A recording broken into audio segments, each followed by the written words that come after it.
নমস্কার বন্ধুরা, দীপেন আলার্স ইউটিউব চ্যানেলের আরও একটি নতুন ভিডিওতে সকলকেই স্বাগত জানাই। গতকাল অর্থাৎ 12ই জুলাই সেন্ট্রালাইজ অ্যাডমিশন পোর্টালে প্রথম মেরিট লিস্ট পাবলিশ হয়েছে এবং সেই মেরিট লিস্টে যাদের যাদের সিট অ্যালোটেড হয়েছে তাদের ফিস পেমেন্ট করে অ্যাডমিশন নেওয়ার জন্য সেই প্রসেসটা শুরু হয়ে গেছে। তো সে বিষয়ে অলরেডি আমার চ্যানেলে ভিডিও দেওয়া রয়েছে যে কী করে ফিস পেমেন্ট করতে হবে এবং অ্যাডমিশন নিতে হবে এবং তার পরবর্তী প্রসেসগুলো কী কী রয়েছে সেই ভিডিওর লিঙ্ক এই ভিডিওর ডেসক্রিপশন বক্সে আমি দিয়ে দিব, সেখান থেকে দেখে নিতে পারো। তবে আজকের ভিডিওতে আলোচনা করব এই সেন্ট্রালাইজ অ্যাডমিশন পোর্টালে অ্যাডমিশন নেওয়ার সময় বিভিন্ন ধরনের সমস্যা অনেকের হচ্ছে, তো সেই সমস্যাগুলো নিয়ে। যেমন অনেকেই একটা প্রশ্ন বারবার করেছে যে মুভ টু হায়ার প্রিফারেন্স বা অ্যালোটেড ইন হায়ার প্রিফারেন্স এই অপশনগুলোর মানে কি। অনেকের অ্যাডমিশন ফিস পেমেন্ট করার পর সেই অ্যাডমিশন রিসিপ্টটা ডাউনলোড হচ্ছে না।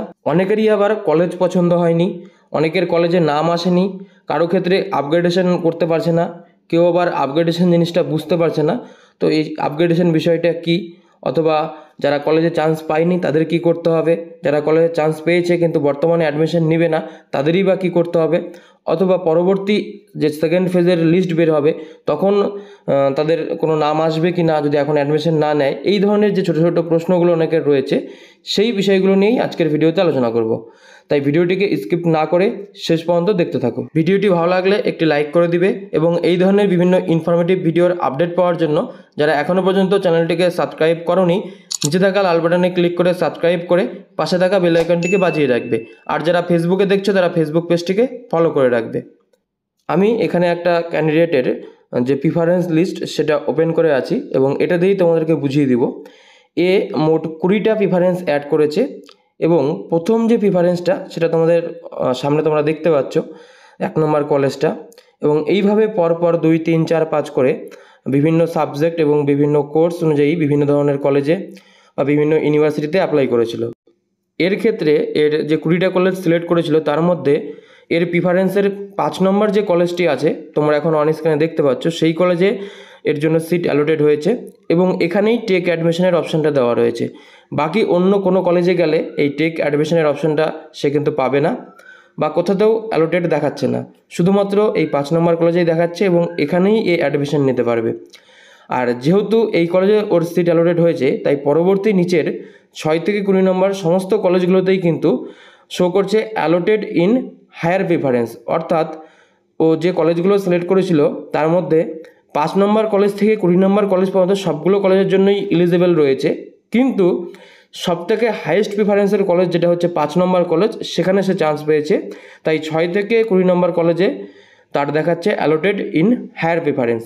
তো অ্যালোটেড ইন হায়ার প্রিফারেন্স নিয়ে যাদের সমস্যা ছিল যে এটার মানে কি, এটার মানে হচ্ছে এটাই যে তার পরবর্তী যে সমস্ত কলেজগুলো যেখানে সে চান্স পেয়েছে তার নিচের কলেজগুলোতে সে অ্যাডমিশন নিতে পারবে না, তার থেকে হায়ার প্রিফারেন্সের কোনো কলেজে সে অলরেডি অ্যালোটেড হয়ে আছে। অনেকের ক্ষেত্রে আবার moved in higher preference show করছে, তো ওই অপশানটার মানে হচ্ছে সেম এই একই অ্যালোটেড ইন হায়ার প্রিফারেন্সের মতোই, যে সে অলরেডি তার ওপরের কোনো একটা কলেজ সেখানে চান্স পেয়েছে তাই সেখানে দেখাচ্ছে যে মুভড ইন হায়ার প্রিফারেন্স, যে সে নিচেও এলিজিবল কিন্তু সেগুলোতে সে অ্যাডমিশন নিতে পারবে না কারণ তার থেকে হাইয়েস্ট প্রিফারেন্সের কোনো একটা কলেজে সে সিলেক্ট হয়ে গেছে, মানে তার জন্য সিট অ্যালোটেড হয়েছে। এবারে যারা অলরেডি কোনো না কোনো কলেজে চান্স পেয়ে গেছে অর্থাৎ সিট অ্যালোটেড হয়েছে এবং অ্যাডমিশন নিতে চায় তাদের জন্য টেক অ্যাডমিশনে ক্লিক করে তোমরা অ্যাডমিশন নিতে গেলে দুটো অপশানের সম্মুখীন সেখানে হচ্ছ।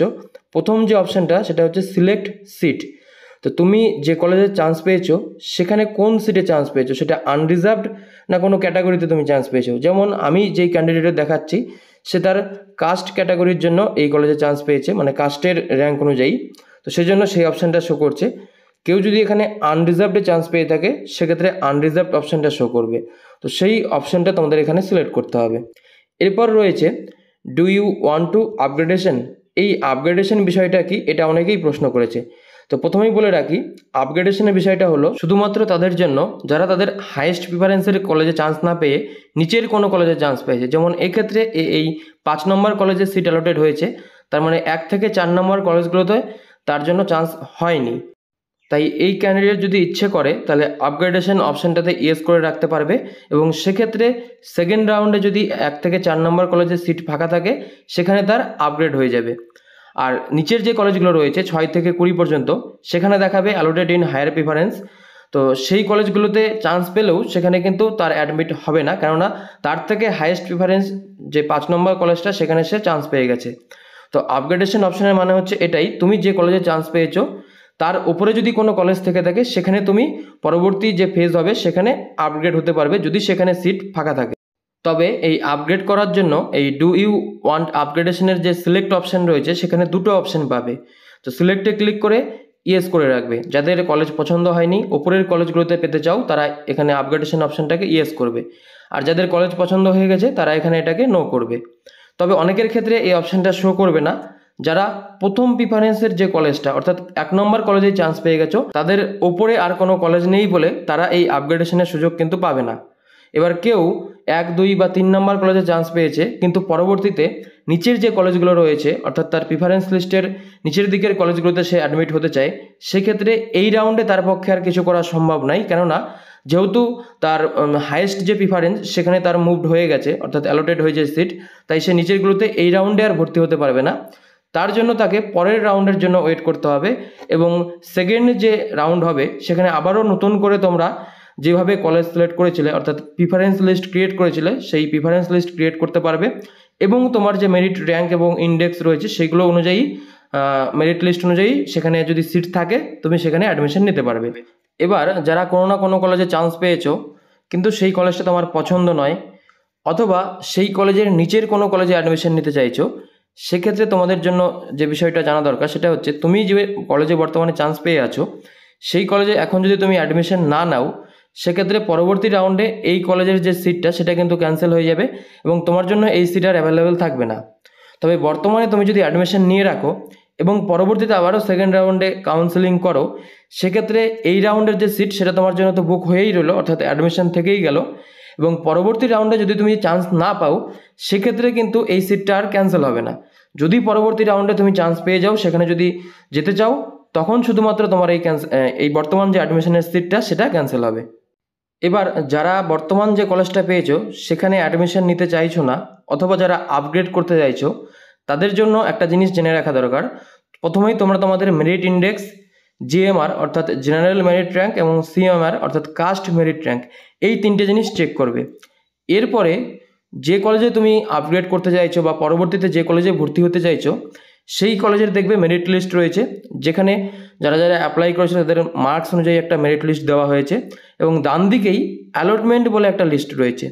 তোমরা যারা আপগ্রেড করতে চাইছো বা সেকেন্ড রাউন্ডের জন্য ওয়েট করতে চাইছো, তারা এই অ্যালটমেন্ট লিস্টে ক্লিক করে অ্যালটমেন্ট লিস্টে তোমরা চেক করে দেখবে যে লাস্ট যে অ্যালোটেড হয়েছে তার এই মেরিট ইন্ডেক্স বা তার জেনারেল র্যাঙ্ক বা মেরিট র্যাঙ্ক কত, কাস্ট মেরিট র্যাঙ্কটা কত রয়েছে। লাস্ট যে মেরিট র্যাঙ্ক রয়েছে বা মেরিট ইন্ডেক্স রয়েছে সেই র্যাঙ্কের পর থেকে কিন্তু সেকেন্ড রাউন্ডে চান্স দেওয়া হবে। এবার তোমার যে মেরিট ইন্ডেক্স আর লাস্ট যে চান্স পেয়েছে তার যে মেরিট ইন্ডেক্স, তার মধ্যে কতটা ডিফারেন্স রয়েছে সেটা তুমি একটু দেখে নিবে। যদি সেখানে অনেকটা ডিফারেন্স থাকে 20 থেকে 30 নম্বরের, সেক্ষেত্রে তোমার চান্স পাওয়ার সম্ভাবনা কিন্তু নেই বললেই চলে। আর এখানে যদি তোমার এই মেরিট ইন্ডেক্সে মাত্র কয়েক নম্বরের পার্থক্য থাকে, 2-1 নম্বর বা পয়েন্টের, সেক্ষেত্রে তোমরা অবশ্যই এই আপগ্রেডেশনের অপশনটাকে ইয়েস করে রাখতে পারো বা সেকেন্ড রাউন্ডের জন্য ওয়েট করতে পারো। তো সেটা কি করে চেক করবে? তোমরা এই অ্যালটমেন্ট লিস্টে ক্লিক করলেই তোমার অ্যালোকেশন লিস্টটা এখানে ডাউনলোড করার অপশন দিবে এবং ডাউনলোড হয়ে যাবে। তো এখানে প্রথমেই যেটা রয়েছে সেটা হচ্ছে সিট ম্যাট্রিক্স সামারি। এখানে যে সাবজেক্ট বা যে কলেজে তুমি অ্যাপ্লাই করেছো সেই কলেজে ক্যাটাগরি ওয়াইজ কতগুলো সিট অ্যাভেলেবেল রয়েছে। যেমন এখানে আমি যে কলেজটা ওপেন করেছি সেখানে টোটাল 50টা সিট রয়েছে এবং ক্যাটাগরি ওয়াইজ এখানে প্রত্যেকটা কলেজে ভাগ করে দেওয়া রয়েছে এবং আনরিজার্ভডের জন্য দেখো এখানে 21টা সিট রয়েছে। এই 50টা সিটের মধ্যে এই কলেজে কিন্তু 40টা সিট অ্যালোটেড হয়েছে, অর্থাৎ 10টা সিট কিন্তু এখনও ফাঁকা রয়েছে। তাই সেকেন্ড যে রাউন্ড হবে এই 10টা সিট তো অ্যাভেলেবেল থাকছেই, সেই সঙ্গে এই 40 জনের মধ্যে যারা যারা অ্যাডমিট হবে না তাদের সিটগুলোও কিন্তু থেকে যাবে। তো যাই হোক, এবার এই যে লিস্টটা নিচে তোমরা দেখতে পাচ্ছ, এটা ফেজ 1 যে রাউন্ড অ্যাডমিশন লিস্ট সেটা তোমরা দেখতে পাচ্ছ। এখানে তোমাদেরকে চেক করতে হবে। এই পেজে তোমরা যদি 1 নম্বর সিরিয়াল দেখো, এখানে দেখো যার নাম রয়েছে তার ক্ষেত্রে এই প্রিফারেন্সটা ছিল 4 নম্বর, অর্থাৎ এই কলেজের এই সাবজেক্টটা 4 নম্বরে রেখেছিল এবং তার রিমার্কসে রয়েছে মুভ টু হায়ার প্রিফারেন্স, অর্থাৎ এ কিন্তু এই কলেজে চান্স পায়নি, কারণ এর থেকে হাইয়েস্ট প্রিফারেন্সে যে কলেজগুলো ছিল সেখানে সে চান্স পেয়ে গেছে। তো এই কলেজে প্রথম যে চান্স পেয়েছে সে হচ্ছে 5 নম্বরে রয়েছে, যার মেরিট ইন্ডেক্স 95.75 এবং এ general merit rank, caste merit rank রয়েছে এবং এ অ্যালোটেড হয়েছে আনরিজার্ভড ক্যাটাগরিতে এবং রিমার্কসে দেখো অ্যালোটেড লেখা রয়েছে। একইভাবে 6 নম্বরে রয়েছে যে হচ্ছে সেম মেরিট ইন্ডেক্স, কিন্তু সে কাস্ট ক্যাটাগরি অর্থাৎ এসসি থেকে পেয়েছে এবং তার ক্ষেত্রেও অ্যালোটেড দেখাচ্ছে। এবার এখানে প্রশ্ন হতে পারে ওপরে যে মেরিট ইন্ডেক্স সেটা ছিল 99.25 বা 97, তারা কেন এই কলেজে চান্স পেল না?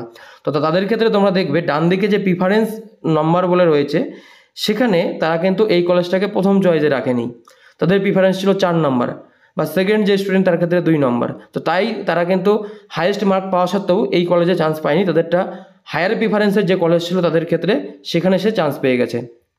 তো এই লিস্ট থেকেই তোমাদেরকে সবার শেষ কে অ্যালোটেড হয়েছে সেটা তোমাদেরকে চেক করতে হবে।